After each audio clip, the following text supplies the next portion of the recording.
خسرو اور قباد بڑے بڑے یہ کیانی کہلاتے ہیں. یہ کیاں جو ہے یہ بڑی عظیم ایک یہ سمجھیے کہ خاندان تھا بادشاہوں کا، لیکن یہ کہ وہ پوری سلطنت کسرا ختم ہو گئی. کیوں؟ اس نے حضور کے نامہ مبارک کو چاک کیا تھا، اور حضور نے فرما دیا تھا صلی اللہ علیہ وسلم خسرو نے میرا خط نہیں چاک کیا، اپنی سلطنت چاک کیا. اور واقعتاً سلطنت کسرا جو ہے ختم ہو گئی، نام و نشان ختم ہو گیا. دوسری طرف سلطنت روما تھی عیسائیوں کے ساتھ، کیونکہ وہ تھی کرسچین. عیسائیوں کے ساتھ حضور کے زمانے میں کوئی براہ راست تصادم نہیں ہوا تھا. سارا تصادم ہوا تھا یا مشرکین عرب سے اور یا یہودیوں سے. عیسائی جو ہے عربین پیننسولا میں تھے ہی نہیں، یمن کے علاقے میں کچھ تھے لیکن ان کی کوئی حیثیت نہیں تھی، لہذا کوئی کنفرنٹیشن نہیں ہوئی. دوسرے عیسائیوں میں ابھی اہل علم موجود تھے. جیسے آپ کو معلوم ہے نجاشی بادشاہ کیسے ایمان لے آیا. اس نے حضرت عیسیٰ کے بارے میں پوچھا، حضرت جعفر طیار رضی اللہ تعالیٰ عنہ نے سورہ مریم کی آیات پڑھ کر سنائی، اور اس نے کہا بین ہی جو ان آیات میں تم نے پڑھا ہے عیسیٰ کی حقیقت اس سے تن کے برابر بھی زیادہ نہیں ہے. اسی طرح ہرقل نے جب اس کو حضور کا نامہ مبارک پہنچا، اس نے جو بھی پیغامبر آئے تھے ایلچی ان کا اکرام کیا، احترام کیا. وہ عالم تھا، جان گیا کہ یہ نبی آخر الزمان ہے. چاہتا تھا کہ میں ایمان لے آؤں بشرطے کہ میرے سارے درباری سپہ سالار بھی ایمان لے آئے. جیسے کہ سن 300 عیسوی میں پوری رومن امپائر نے عیسائیت اختیار کی تھی، اس سے پہلے وہ بت پرست تھے. 300 عیسوی میں سلطنت روما کا جو ایمپرر تھا وہ ایمان لے آیا حضرت عیسیٰ پر. اس وقت تک ظاہر بات ہے اسلام حضرت عیسیٰ کا دین تھا، حضور تو ابھی آئے نہیں. حضور کے آنے میں تو ابھی 300 برس باقی ہیں. وہ عیسائی ہو گیا، پوری مملکت عیسائی ہو گئی، تو وہ نظام جو تھا حکومت کا برقرار رہا، انٹیکٹ رہا. ہرقل یہ چاہتا تھا کہ اسی طرح میری پوری سلطنت ایمان لے آئے تو میری حکومت برقرار رہے. لیکن یہ کہ اس کے جو درباری تھے اور اس کے بڑے بڑے جو سپہ سالار اور جرنیل تھے انہوں نے ریجیکٹ کر دیا، اور یہ بادشاہت کی بیڑی اس کے پاؤں میں پڑی رہ گئی. ایمان تو نہیں لایا لیکن پہچان گیا تھا حضور کو صلی اللہ علیہ وسلم. اور اس سلطنت روما سے پھر آپ کو معلوم ہونا چاہیے کہ مسلمانوں نے اس کی 3 ٹانگوں میں سے 2 ٹانگیں توڑ دی. پورے شمالی افریقہ سے نکال باہر کیا، پورے مغربی ایشیا سے یہ شام اور ترکی کا علاقہ اناطولیہ نکال دیا، اور اس کی سلطنت محدود رہ گئی یورپ کے اندر. تو یہ عظیم کام ہوئے ہیں حضرت عمر رضی اللہ تعالیٰ عنہ کے عہد میں. اب سوچئے اس عظیم ریولوشن کا بھی کوئی کاؤنٹر ریولوشن ہونا چاہیے تھا کہ نہیں. ایرانی بڑے زبردست نیشنلسٹ لوگ تھے، نسل پرست، اپنی نسل پر فخر کرنے والے. ہماری روایات عظیم ہیں، ہم کہ خسرو کے وارث ہیں. اور آپ کو معلوم ہے کہ آخری جو بادشاہ تھا رضا شاہ پہلوی، وہ چاہتا تھا کہ خسرو کے دور کی عظمت اور سطوت کو دوبارہ لے آئے. 2500 سالہ جشن اس نے منایا تھا. وہ چاہتا تھا وہی شان میری ہو جائے جو کہ خسرو کی تھی. یہ جو ان کے اندر نیشنلزم تھا، جب ان کی سلطنت کے پرچے اڑ گئے حضرت عمر رضی اللہ تعالیٰ عنہ کے ہاتھوں، تو ان کے دلوں میں حضرت عمر کی دشمنی، وہ خون کے پیاسے ہو گئے عمر کے رضی اللہ تعالیٰ عنہ. میں یہاں آپ کو ذرا ایک حوالہ دے دوں. فردوسی نے جو شاہ نامہ لکھا، حالانکہ وہ مسلمان تھے لیکن چونکہ پرانے ایرانی ذہن کی عکاسی کر رہے تھے، تو انہوں نے جب کہ عرب فوجیں آئی ہیں تو اس نے ایران کا جو اپنے اوپر فخر تھا اس کی ترجمانی کرتے ہوئے لکھا ہے، زشیر شتر خوردن و سوسمار عرب را بجائیست آیت قرار کہ تخت کیارا کنند آرزو تفو برتو ہے ترک کرداں تفو. کہ یہ عرب اونٹنیوں کا دودھ پینے والے، گوہ کھانے والے. یہ گوہ ایک بڑی سی چھپکلی کا جیسا جانور ہوتا ہے جو صحرا کے اندر ہوتا ہے، اور وہ اپنا ایک گھر بنا کر رہتا ہے، اسے کھاتے تھے. تو یہ گوہ کھانے والے، اونٹنیوں کا دودھ پینے والے عرب، آج ان کی یہ جرت، یہ جسارت، یہ ہمت کہ تخت کیارا کنند آرزو، کہ وہ آج آرزو کر رہے ہیں کہ کہ سلطنت کہ کا تخت جو ہے وہ ہمیں مل جائے. تفو برتو ہے چرخ کرداں تفو، تف ہے تجھ پر اے گردش کرنے والے آسمان، تف ہے تجھ. لہذا اب کاؤنٹر ریولوشنری موومنٹس آئی ہے. حضرت عمر کی شہادت اس کا نتیجہ ہے. ہرمزان ایک جرنیل تھا اور اس کے جنگی جرائم اتنے شدید تھے ایرانی کے کہ واجب القتل تھا. وہ گرفتار ہو کر حضرت عمر کے سامنے پیش کیا گیا. حضرت عمر نے فرمایا یہ واجب القتل ہے، اس کی گردن اڑا دی جائے. اس کی چالاکی دیکھیے. اس نے کہا امیر المومنین، اے مسلمانوں کے امیر عمر رضی اللہ تعالی عنہ، مجھے ذرا پانی پلوا دیجیے. حضرت عمر نے فرمایا پانی لا دو. ایک کٹورے میں پانی دے دیا گیا. پھر کہا دیکھیے امیر المومنین، مجھے ضمانت دیجئے کہ جب تک میں یہ پانی پی نہ لوں مجھے قتل نہیں کریں گے. فرمایا ہاں ہاں تم پانی پی لو، جب تک یہ پانی تم نہیں پیو گے ہم قتل نہیں کریں گے. اس نے وہ کٹورا پھینک دیا. نہ اب میں یہ پانی پی سکتا ہوں نہ آپ مجھے قتل کر سکتے ہیں، کیونکہ آپ کا ہے کہ جب تک میں یہ پانی نہیں پیوں گا آپ مجھے قتل نہیں کرے گا۔ اس ہیلے سے جان بچا گیا۔ پھر اس شخص نے ابو لولو فیروز ایک غلام تھا، اسے اس کام کے لیے تیار کیا۔ حضرت مغیرہ ابن شعبہ کا غلام تھا وہ، اور حضرت مغیرہ نے اس سے روزانہ کی ایک اجرت کہ تم کام کرو، مجھے صرف 7 آنے روزانہ دے دیا کرو۔ اس نے آ کر حضرت عمر سے کہا کہ میرا جو آقا ہے مغیرہ ابن شعبہ یہ مجھ سے بہت زیادہ طلب کرتا ہے۔ حضرت عمر نے پوچھا کیا دیتے ہو؟ 7 آنے۔ تم کرتے کیا ہو؟ کہ میں نجار بھی ہوں، میں لوہار بھی ہوں، میں یہ کام کرتا ہوں۔ فرمایا اتنے پیشوں کا جاننے والا اس کے لیے یہ روزانہ کا ٹیکس یہ زیادہ نہیں ہے، یہ تمہیں دینا چاہیے۔ اس نے کہا میں چکیاں بھی بناتا ہوں۔ حضرت عمر نے فرمایا پھر ایک چکی ذرا مجھے بھی بنا دینا۔ کہنے لگا آپ کے لیے تو میں ایسی چکی بناؤں گا کہ جس کی آواز دنیا بھر میں جائے گا۔ وہ شخص ہے اور ہرمزان کی سازش کے تحت وہ ایرانی جسے بعد میں ایرانیوں نے کیا کہا، جس نے قتل کیا حضرت عمر فاروق کو، حضرت ابو لولو فیروز۔ آج بھی ایران میں اس کی قبر کی تصویریں بکتی ہیں تعداد کے اندر۔ حضرت ابو لولو فیروز وہ آیا ہے مسجد نبوی میں، اور آ کر اس نے جبکہ حضرت عمر رضی اللہ تعالیٰ عنہ امامت فرما رہے ہیں حملہ کیا، 5-6 وار خنجر کے کیے۔ حضرت عمر رضی اللہ تعالیٰ شدید مجروح ہو گئے۔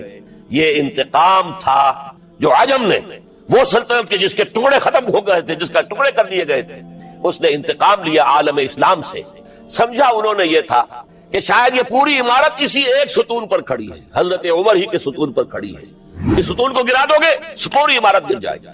لیکن ثابت ہوا نہیں، یہ محمد کی بنائی ہوئی عمارت ہے صلی اللہ علیہ وسلم، یہ بہت قوی ہے، اس کی بنیادیں بہت مضبوط ہیں، کوئی ذرا سی تریڑ بھی نہیں آئی، ذرا سی تریڑ بھی نہیں آئی۔ حضرت عمر فاروق کی شہادت کے بعد حضرت عثمان رضی اللہ تعالیٰ عنہ کا دور خلافت شروع ہوا، اور جو قافلہ چل رہا تھا آگے چلتا چلا گیا۔ حضرت عثمان رضی اللہ تعالیٰ عنہ کے بارے میں بہت قیل و قال ہے، ان پر تنقیدیں بھی کی، اپنوں نے بھی کی ہیں، دشمنوں نے بھی کی، لیکن بات جان لیجئے یہ تاثر غلط ہے کہ ان کے پورے دور خلافت کے اندر فتنہ رہا یا ہنگامہ رہا، قتل غلط۔ 10 برس خلفائے راشدین میں طویل ترین دور خلافت حضرت عثمان کا ہے رضی اللہ تعالیٰ عنہ۔ 12 برس حضرت ابو بکر کے تو 2.25 برس تھے، حضرت عمر کے 10 برس تھے، ان کا 12 برس، اور 12 میں سے 10 سال ایسے تھے بعین ہی جیسے حضرت عمر کے 10 سال تھے۔ امن و امان ہے، سکون ہے، چین ہے، اور قافلہ اسلام بڑھ رہا ہے، فتوحات کا دائرہ بڑھتا چلا جا رہا ہے، فتوحات سیلاب کے مانند آگے بڑھ رہی ہے۔ تھمتا نہ تھا کسی سے سیل رواں ہمارا یہ سیل رواں کوئی روکنے والی کوئی طاقت دنیا میں رہی نہیں تھی۔ کسرا ختم، سلطنت ایران ختم، اور دوسری سپر پاور سلطنت روما، اس کی 3 میں سے 2 ٹانگیں توڑ دی گئی، 1 رہ گئی۔ اب کون تھا؟ خارج میں کوئی طاقت نہیں تھی جو اسلام کے اس سیلاب کو اور پوری نوع انسانی پر اتمام حجت اور اللہ کے دین کو پہنچانے کے راستے میں رکاوٹ بن سکتی۔ اب ایک فتنہ اٹھا۔ دیکھیے حضور کی کنفنٹریشن 3 مذاہب سے ہوئی تھی۔ ایک مذہب مشرکین کا، شرک کا قلع کما کر دیا گیا جزیرہ نما عرب سے، ختم ہو۔ انہوں نے کاؤنٹر ریولوشنری موومنٹس اٹھائیں، حضرت ابو بکر کے زمانے میں ان کو کرش کر دیا حضرت ابو بکر صدیق رضی اللہ تعالیٰ عنہ، چاہے ہزاروں صحابہ شہید ہوئے۔ اس کے بعد دوسری طاقت کون تھی؟ مذہبی یہودی۔ یہود کے 3 قبیلے مدینے میں آباد تھے، بنو قینقاع، بنو قریظہ، بنو نذیر۔ 2 کو مدینے سے نکال دیا گیا ان کی بدعہدی کی وجہ سے، حالانکہ حضور نے مدینہ تشریف لاتے ہی ان سے معاہدے کر دیے تھے۔ ان کا میثاق مدینہ یہ در حقیقت ایک پیکٹ تھا، جوائنٹ ڈیفنس آف مدینہ کا۔ مدینے پر اگر کوئی حملہ کرے گا، اور ظاہر بات ہے یہ ایک امکان تھا کہ مکے والے آ کر حملہ کریں، مشرکین مکہ، لیکن مدینے کا ہم تحفظ کریں گے مل کر مسلمان اور یہودی۔ لیکن انہوں نے ہر موقع پر وعدہ خلافی، پہلے بنو قینقاع نکالے گئے، پھر بنو نذیر نکالے گئے، غزوہ احزاب کے موقع پر بدترین جو ہے بدعہدی بنو قریظہ نے کی، اور ان کو بڑی سخت سزا دی گئی، کیونکہ انہوں نے خود کہا تھا کہ ہمارا فیصلہ سعد ابن معاذ رضی اللہ تعالی عنہ جو فیصلہ کر دیں گے وہ ہمارے حلیف ہے، جو فیصلہ کر دیں گے ہمیں قبول ہوگا۔ اور حضرت سعد نے تورات کے حکم کے مطابق فیصلہ کیا کہ ان کے جتنے جوان ہیں وہ قتل کر دیے جائیں۔ بڑی سخت سزا تھی کہ جو دی گئی ہے، اس میں کوئی شک نہیں۔ پھر ان کا اڈا تھا بہت بڑا خیبر میں، وہ نکال دیا گیا، وہاں سے انہیں نکالا گیا، اس کے اوپر مسلمانوں نے قبضہ کیا۔ جیسا کہ میں نے عرض کیا عیسائیوں سے کوئی کنفرنٹیشن نہیں ہوئی تھی، لیکن ان 2 کے ساتھ ایک مشرکین عرب کا خاتمہ ہوا اور ایک جزیرہ نما عرب سے یہودیوں کا خاتمہ ہوا۔ لہذا ان کے اندر جلن تھی، انتقام کی آگ تھی۔ سب سے بڑا تو حسد تھا کہ 2000 سال سے نبوت اور رسالت ہمارے پاس تھی، موسیٰ سے لے کر عیسیٰ تک علیہم الصلوۃ والسلام 1400 برس ہماری تاریخ کے وہ ہیں کہ کوئی ایک لمحہ بھی نہیں تھا کہ کوئی نبی موجود نہ ہو. نوٹ کیجئے اس بات. حضرت موسیٰ 1400 قبل مسیح میں اور حضرت عیسیٰ سن عیسوی کا آغاز، ان 1400 سالوں میں مسلسل نبوت بنی اسرائیل میں رہی. یہ حدیث ہے بخاری شریف کی، کانت بنو اسرائیل تسوسہم الانبیاء. بنی اسرائیل کی حکومت، ریاست، سیاست کا کام انبیاء کرتے تھے. اذا ہلک نبی خلفہ نبی، جب بھی نبی کا انتقال ہوتا تھا ان کا خلیفہ دوسرا نبی ہوتا تھا. یہ چین ٹوٹی نہیں. 1400 برس آپ کو معلوم ہے حضرت داؤد بادشاہ بھی ہے، خلیفہ بھی ہے، نبی بھی ہے. ان کے بیٹے حضرت سلیمان بادشاہ بھی ہے، نبی بھی ہے، خلیفہ بھی ہے. اسی طریقے سے یہ سلسلہ چلتا رہا. تورات انہیں دی گئی، انجیل انہیں دی گئی، زبور انہیں دی گئی، بے شمار صحیفے اور دوسرے چھوٹے نبیوں کو دیے گئے. لیکن پھر اللہ تعالیٰ نے نبی آخر الزماں کی حیثیت سے محمد الرسول اللہ کو چن لیا، جو اسرائیلی نہیں تھے، جو اسماعیلی تھے. حضرت ابراہیم کے بڑے صاحبزادے حضرت اسماعیل علیہ السلام کی اولاد میں سے. اس پر انہیں سخت رنج، حالانکہ وہ پہچانتے تھے حضور کو. ان کی کتابوں میں جو نشانیاں لکھی تھی وہ پوری حضور پر جو ہے متفق ہو رہی تھی. قرآن کہتا ہے یعرفونہ کما یعرفون ابناءہم، وہ ایسے پہچانتے ہیں محمد کو صلی اللہ علیہ وسلم جیسے کہ اپنے بیٹوں کو پہچانتے. لیکن انہوں نے نہیں مانا. بدترین دشمن، حسد کی آگ میں جلنے والے، اور آج تک وہی معاملہ ہے. ان کی نیچر تبدیل نہیں ہوئی ہے. اب جو کچھ قیامت صغریٰ آنے والی ہے مڈل ایسٹ میں، عراق پر حملے کے بعد جو کچھ ہوگا، اس سب کی سازش کس نے کی ہے؟ یہود. یہ ساری اسرائیلی سازش. بہرحال یہ علیحدہ بات ہو جائے گی. اب انتقام یہودیوں کا آیا. یہودیوں کو یہ معلوم تھا ہم تعداد میں اتنے کم ہیں اور ڈسپرسڈ ہیں. سن 70 عیسوی میں ایک رومن جنرل ٹائٹس، اس نے حملہ کر کے یروشلم بیت المقدس کی اینٹ سے اینٹ بجائی. 1,33,000 یہودی ایک دن میں قتل کیے. اور ان کا سیکنڈ ٹیمپل جو تھا، جو حضرت سلیمان نے بنایا تھا، معبد، عبادت گاہ، ہم تو اسے مسجد کہیں گے، مسجد اقصیٰ، لیکن انہوں نے اسے کہا ہیکل، ٹیمپل. اس کو گرا دیا تھا نبوکڈنیزر نے 587 عیسوی میں. دوبارہ انہوں نے بنایا، اسے ٹائٹس نے گرا دیا. وہ آج تک گرا پڑا ہوا ہے. آج تک صرف ایک دیوار اس کی سلامت ہے جسے وہ ویلنگ وال کہتے ہیں. وہاں جا کر ماتم کرتے ہیں، روتے ہیں، پیٹتے ہیں. اور اس کو اس وقت سے نکال دیا گیا یہودیوں کو، نکل جاؤ فلسطین سے، بھاگ جاؤ یہاں سے، دفع ہو جاؤ. لہذا وہ ڈسپرس ہو گئے. کوئی یورپ چلے گئے، کوئی روس چلے گئے، کوئی ہندوستان چلے گئے، کوئی افریقہ کے ممالک میں چلے گئے، کچھ ایران میں آ گئے. یہ سب، اس کو وہ کہتے ہیں ڈایاسپورا. ہمارا وہ دور جس میں ہم دنیا میں منتشر تھے. جب پوری دنیا میں منتشر تھے تو ظاہر بات ہے کسی فوجی مہم کے ذریعے سے مسلمانوں سے انتقام لینا ممکن نہیں تھا. لیکن انتقام لیا ایک ایسی سازش کے ذریعے سے. ایک ایسا فتنۃ الکبریٰ براہ جو ہے برپا کیا ہے، جس کا کہ میں ابھی آپ سے اندازہ کرتا ہوں، جس کے نتیجے میں حضرت عثمان رضی اللہ تعالیٰ عنہ شہید ہوئی. اس کو یوں سمجھیے کہ حضور کے دور میں جن لوگوں نے شہادتیں پیش کی، انہوں نے اسلام کو قائم کرنے کے لیے شہادتیں دی. اب دور خلافت راشدہ میں جو شہادتیں پیش کی گئی وہ اسلام کو قائم رکھنے کے لیے. جو عمارت بن گئی ہے اب گرنے نہ پائے، اسے دشمن گرا نہ دے، اس ڈیفنس کے اندر، اس تحفظ کے اندر جانے دی، ہزاروں نے دی. ان پر تنقید کا حق آپ کو حاصل ہے، ان سے اختلاف کا حق آپ کو حاصل ہے. وہ حاکم مطلق نہیں ہے، وہ عامل نہیں ہے. آپ کو معلوم ہے کہ حضرت عمر پر ان کے کرتے کے اعتبار سے جو ہے وہ تنقید ہو گئی تھی. تنقید کرنے والا کون تھا؟ سلمان فارسی رضی اللہ تعالی عنہ. ان کے بارے میں حضور نے فرمایا سلمانو منا اہل البیت، یہ تو ہمارے اہل بیت میں سے اتنا قریب تھی. حضور حضرت عمر خطبہ دے رہے ہیں اور وہ کہتے ہیں کھڑے ہو کر لا سمع ولا طاعہ، نہ سنیں گے نہ اطاعت کریں گے. کلمہ بغاوت ہے. تو کوئی ناگواری کا احساس نہیں. مجمع عام میں بات ہو رہی ہے. کیوں کیا بات ہے؟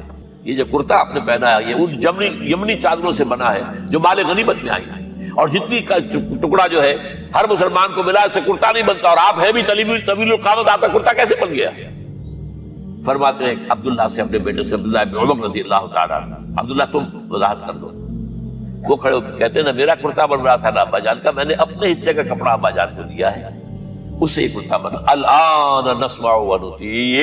بس اب اس کے بعد آپ فرمائیے، آپ جو کہیں گے سنیں گے اور اطاعت کریں گے. یہ متوازن نظام، نہ ڈکٹیٹریت ہے کہ کوئی بول نہیں سکتا. تم اور حاکم وقت پر تنقید کر رہے ہو اور بربرا کر رہے ہو. ایک عورت پکڑ لیتی ہے حضرت عمر کو رضی اللہ تعالیٰ عنہ، حضرت عمر نے آرڈیننس نافذ کر دیا تھا کہ اتنے سے زیادہ، اتنی رقم سے زیادہ مہر نہیں رکھا جا سکتا. کہ عمر تم کون ہوتے ہو ہمارے حق کے اوپر پابندی لگانے والے؟ جب قرآن میں ہے وَآتَيْتُمْ إِحْدَاهُنَّ قِنْطَارًا، چاہے تم نے اپنی کسی بیوی کو ڈھیروں سونا دیا ہو تب بھی طلاق کی شکل میں واپس نہیں دے سکتے. قنطار کہہ رہا ہے، آپ کون روکنے والے؟ اور حضرت عمر فرماتے ہیں آج ایک عورت نے عمر کو دین سکھایا، آرڈیننس واپس. اسی طریقے کا معاملہ حضرت عمر کا یہ اجتہاد تھا کہ یہ جو زمینیں اتنی بڑی بڑی جو ہے، سواد، عراق، ایران، مصر سب فتح ہو گئے، چند ہزار صحابہ. اب مطالبہ یہ تھا کہ یہ مال غنیمت ہے ہمارے اندر تقسیم کر دیجیے.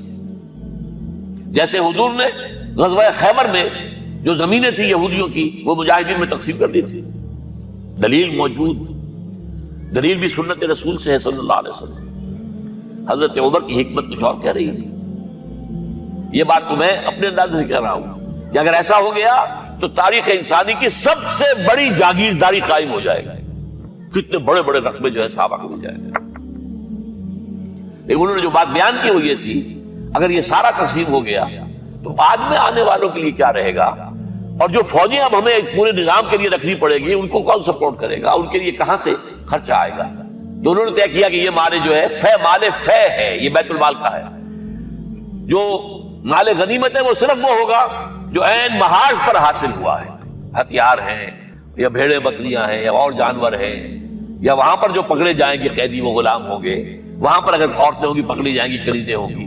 یہ نہیں کہ پورے ملک جو ہے وہ غلام بنا دیے جائیں اور پورے ملک کی جو زمینیں تقسیم کر دی جائیں.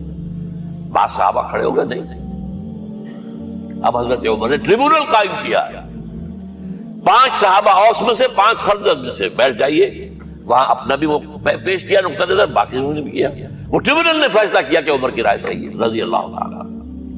یہ نظام سید القوم خادمہم، یہ اگر کوئی کہتا، اگر یہ مثالیں نہ ہوتی تو کہتے کیا تمہارا دماغ خراب ہوا ہے، یہ شاعری تو تم نے اچھی کر لی ہے. سید القوم خادمہم کبھی ہوا ہے؟ لیکن عمر نے بن کے دکھایا ہے. رات کے گشت پر ہے اور ایک عورت کے کراہنے کی آواز آئی ہے، معلوم ہوا کہ درد ذہن میں مبتلا ہے، کوئی اس کو اٹینڈ کرنے والی کوئی خاتون نہیں. گھر سے گئے ہیں، فرسٹ لیڈی اپنی اہلیہ کو لے کر آئے ہیں، انہوں نے اٹینڈ کیا ہے. اور اس کے بعد بچہ ہو گیا تو اندر سے ان کی اہلیہ کا امیر المومنین مبارک کو بیٹا ہوا ہے. ایک اور دفعہ اسی طریقے سے گشت پر تھے، ایک گھر میں سے بچوں کے رونے کی آواز آئی. معلوم کیا کہ خاتون اور بچے ہیں، کھانے کو کچھ ہے نہیں. اس خاتون نے کہا میں نے یہ آگ کے اوپر جو ہے ہانڈی رکھی، اس میں پانی ہے اور بچوں کو میں بہلا رہی ہوں کہ کچھ پک رہا ہے، ٹھہرو ذرا صبر کر لو، اسی طرح سو جائیں گے بھوکے. کانپ گئے گئے بیت المال سے اور بوری گندم کی لے کر اپنے کندھے پر اپنے غلام سے کہا میرے کندھے پر رکھا. اس نے کہا میں لے چلتا ہوں حضور. نہیں، قیامت کے دن تم میرا بوجھ نہیں اٹھا سکو گے. اور وہ اپنے کندھے پر لاد کر لائے ہیں اور وہاں کھانا تیار کروایا، بچوں کو کھلایا ہے. یہ نظام، یہ ہے رحمت للعالمین کا مظہر. یہ جان لیجئے سیرت محمدی صلی اللہ علیہ وسلم کے جب آپ مطالعہ کرتے ہیں کہ وہ سارا انقلابی جدوجہد کا دور ہے، اس میں ابھی نظام کی جو خوبیاں ہیں وہ پورے طور پر سامنے نہیں آئی تھی. ابو بکر صدیق رضی اللہ تعالیٰ عنہ کا دور خلافت جو ہے وہ بھی کاؤنٹر ریولوشنری موومنٹس کو ختم کرنے میں صرف ہو گیا ہے، جسے انگریزی میں کہتے ہیں للی ان بلوم. نظام اسلام، اسلام کا نظام عدل اجتماعی جو ہے ایک کھلے ہوئے پھول کی طرح نظر آئے گا حضرت عمر رضی اللہ تعالیٰ عنہ کے دور خلافت. مساوات کا اندازہ آپ کر سکتے کوئی؟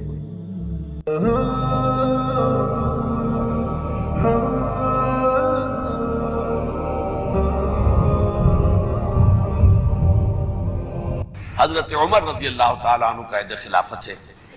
بیت المقدس کا محاصرہ کیا گیا، فصیل بڑی اونچی، شہر اندر سے سیلف سفیشینٹ، حملے کا راستہ کوئی نہیں. محاصرہ طول کھینچ رہا ہے لیکن ان کے پاس رسد بھی موجود ہے، پانی بھی موجود ہے، وہ دروازے بند کر کے بیٹھے ہوئے. بالآخر اللہ تعالیٰ کی مشیت کا ظہور کیسے ہوا؟ ان کے کچھ علماء آئے فصیل پر، کہا دیکھو مسلمانوں تم قیامت تک بھی یہاں پڑے رہو گے محاصرہ کر کے، ہمارا یہ شہر فتح نہیں ہوگا. ہاں ایک درویش بادشاہ کے ہاتھوں یہ شہر فتح ہونا ہے، لیکن تمہارے اندر ہمیں وہ نظر نہیں. ابو عبیدہ بن الجراح رضی اللہ تعالی عنہ امین هذه الامہ، ان کا فوراً ذہن گیا وہ درویش بادشاہ مدینے میں بیٹھا ہوا ہے عمر رضی اللہ تعالی عنہ۔ اب ایک اور عمر بھی ہے جو قندھار میں بیٹھا ہے، نقشہ وہی ہے، سادگی کی حد تک نقشہ وہی، بالکل وہی، اپنی آنکھوں سے دیکھا ہے وہی سادگی۔ عمر اول عمر ثانی تھے عمر بن عبدالعزیز۔ اب ایک اللہ کے فضل سے اللہ تعالیٰ ایدہ اللہ بنصرتہ، اللہ تعالیٰ ان کی نصرت فرمائے، دشمنوں کو ان کے مقابلے میں نیست و نابود کرے۔ انہوں نے ریکویسٹ بھیج دی کہ حضور تشریف لائیے، یہ شہر فتح ہو جائے گا۔ وہ ہے سفر تاریخی، اتنا طویل سفر، تقریباً 700 میل، ایک اونٹ، ایک خادم، ایک منزل پہ امیر المومنین اوپر بیٹھے، خادم آگے چل رہا ہے، اگلی منزل پہ خادم اوپر بیٹھا ہے، امیر المومنین آگے جا رہا ہے۔ اور جب پہنچے ہیں تو وہ باری تھی خادم کی، انہوں نے ہاتھ جوڑ دیے، حضور خدا کے لیے تم کیا کہیں گے لوگ، وہ میرا برا حال کر دیں گے، تمہیں شرم نہیں آئی؟ امیر المومنین پیدل آگے چل رہے ہیں نکیل پکڑ کر، اور تم بیٹھے ہو اوپر براجمان ہو۔ حضرت عمر فرمایا الدور دور، نہیں باری تمہاری، بیٹھ۔ اس حال میں پہنچے ہیں، اور پھر یہ کہ ابو عبیدہ بن الجراح آئے ہیں، استقبال کیا ہے تو دیکھا ہے، اس حال میں چلے آ رہے ہیں، عمر نکیل پکڑے ہوئے چلے آ رہے ہیں، اور کہتے ہیں کہ کہیں کیچڑ ویچڑ تھا، جوتے خراب ہو گئے تھے، وہ بھی اتار کے ہاتھ میں پکڑے ہوئے، کپڑے تو تھے ہی پھٹے ہوئے۔ انہوں نے کہا کہ حضرت ابو عبیدہ نے، دیکھیے یہ بڑا متمدن ملک ہے، بڑا مہذب علاقہ ہے یہ، آپ ذرا حلیہ اپنا دوست فرما لیں تب جا کے پیش ہم آپ کو کریں گے۔ آپ نے فرمایا نحن قوم اعزنا اللہ بالاسلام، ہم وہ قوم ہیں جنہیں اللہ نے عزت دی ہے اسلام کے ذریعے سے، کپڑوں کے ذریعے سے نہیں، دولت کے ذریعے سے۔ اسی حال میں گئے ہیں، اوپر سے انہوں نے کھڑے ہو کر نشانیاں دیکھی ہیں، اپنی کتابیں کھولی، ہاں یہ وہی ہے، اچھا لو جی سرنڈر، شہر تمہارے ہاتھ میں۔ خون کا ایک قطرہ نہیں بہا اور بیت المقدس فتح ہو گیا۔ لیکن اس وقت حضرت عمر نے ایک نرمی یہ کی کہ یہودیوں کے لیے بھی اسے اوپن سٹی قرار دے دیا۔ یہ احسان عظیم حضرت عمر کا، اس سے پہلے یہودی آ ہی نہیں سکتا تھا، داخل ہی نہیں ہو سکتا تھا، وہاں وہ آ کر وزٹ نہیں کر سکتا تھا، زیارت نہیں کر سکتا تھا اپنے مقدس مقامات کی۔ حضرت عمر نے یوں سمجھیے کہ تقریباً 550 برس کے بعد ان کے لیے راستہ کھولا ہے کہ ہاں تم آ سکتے ہو، زیارت کر سکتے ہو۔ لیکن یہ عیسائیوں نے لکھوایا معاہدے کے اندر، انہیں یہاں آپ آباد ہونے کی اجازت نہیں دیں گے، لیکن کم وزٹ دی پلیسز، دیکھیں زیارتیں کریں اور جائیں۔ یہ معاہدہ حضرت عمر کا ہے رضی اللہ تعالیٰ عنہ، جو پھر خلافت راشدہ کے بعد بنو امیہ نے بھی اس کو آرڈر کیا، بنو عباس نے کیا، پھر جو ہمارے یہ ترکوں میں اندر خلافت آئی تو ترک خلفاء نے بھی اس معاہدے کی پوری پابندی کی۔ فلسطین میں آ سکتے ہیں یہودی صرف زائرین کی حیثیت سے، وہاں آباد نہیں ہو سکتے۔ اب آئیے اگلا دور آیا حضرت عثمان کا دور خلافت۔ یہ ہے وہ وقت کہ اب یہود نے امت مسلمہ کی پیٹھ میں چھڑا ڈالا۔ وہ کیسے؟ ایک یہودی عبداللہ ابن سبا اسلام کا لبادہ اوڑھ کر آ گیا، معاشرے کا جائزہ لے لیا، ان میں بنو ہاشم اور بنو امیہ میں جو پرانی کشاکش تھی اس کے کچھ نہ کچھ جراثیم باقی ہیں، اگر ان کو ذرا بھڑکا دے تو مسلمانوں میں انتشار پیدا ہو جائے۔ کہا یہ عثمان کون ہے؟ یہ تو بنو امیہ میں سے ہے، یہ حق تو بنو ہاشم کا ہے، خلافت ان کے پاس ہونی چاہیے، محمد کے تو رشتہ دار وہ ہے صلی اللہ علیہ وسلم۔ عوام الناس کے اندر بات پھیلنی شروع ہوئی، پھر ایک بڑی سازش کے انداز میں حضرت عثمان کے خلاف پروپیگنڈا، حضرت عثمان کے جو عاملین تھے، گورنر تھے، ان کے خلاف پروپیگنڈا، اور ایسی ہوشیاری کرتے تھے کہ کوفے میں کوفے کے حاکم کے خلاف کچھ نہیں کہنا ہے، اجی مصر میں یہ ہو رہا ہے، اجی شام میں یہ ہو رہا ہے، اجی یہ جو عثمان ہے وہ یہ کر رہا ہے، یہ ظلم ہو رہا ہے، یہ لوٹ مار ہو رہی ہے، یہ خیانتیں ہو رہی ہیں۔ اب نہ تو اس زمانے میں مینز آف کمیونیکیشن، کیسے تصدیق کریں؟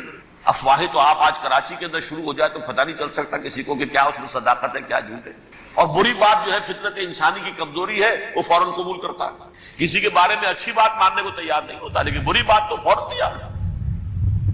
بہرحال یہ فتنہ انہوں نے اٹھایا، حضرت علی کی الوہیت کا فتنہ اٹھایا، حضرت عثمان کے خلاف الفتنۃ الکبریٰ برپا کیا، حضرت عثمان شہید ہوئے۔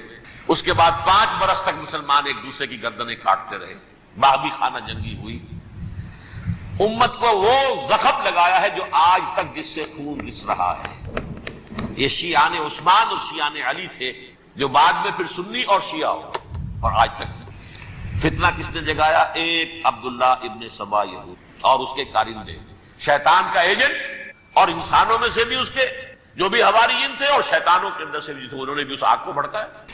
یہ آپ سوچ لیجئے کہ یہ کس نے وہ زخم لگایا؟ یہود۔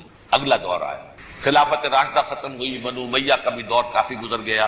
طارق ابن زیاد 712 عیسوی میں حملہ کرتے ہیں اسپین پر۔ اسپین اس وقت عیسائیت کا بہت بڑا گڑھ، بڑے کٹر ترین عیسائی جو ہے وہ اسپین میں تھے، لہذا یہودیوں کی وہاں بہت پٹائی ہوتی تھی، بہت پٹائی ہوئی، میں بتا چکا ہوں، دشمنی تھی چلی آ رہی تھی عیسائیوں کے ہاتھوں یہودیوں کی۔ وہ تو سن 300 عیسوی سے ایمپرر کانسٹنٹائن کے بعد سے شروع ہو گئی۔ اس حوالے سے یہودیوں نے اس وقت چالاکی یہ برتی، کچھ راستے واسطے بتائے، کچھ مدد کی طارق ابن زیاد کی۔ طارق ابن زیاد نے انہیں اپنا محسن سمجھا، ہسپانیہ فتح ہو گیا تو یہودی چونکہ محسنین کی فہرست میں آ چکے تھے، انہیں بہت اقتدار نصیب ہوا، بڑی سپورٹ مسلمانوں نے دی۔ ان کے بڑے بڑے علماء جو اسی دور کے اندر پیدا ہوئے، بڑے بڑے تھنکرز ان کے اسی دور میں پیدا ہوئے۔ بن گوریون جو کہ ایک وزیر اعظم تھا اسرائیل کا، اس نے یہ لکھا اپنی کتاب میں، Muslim Spain was the golden era of our diaspora.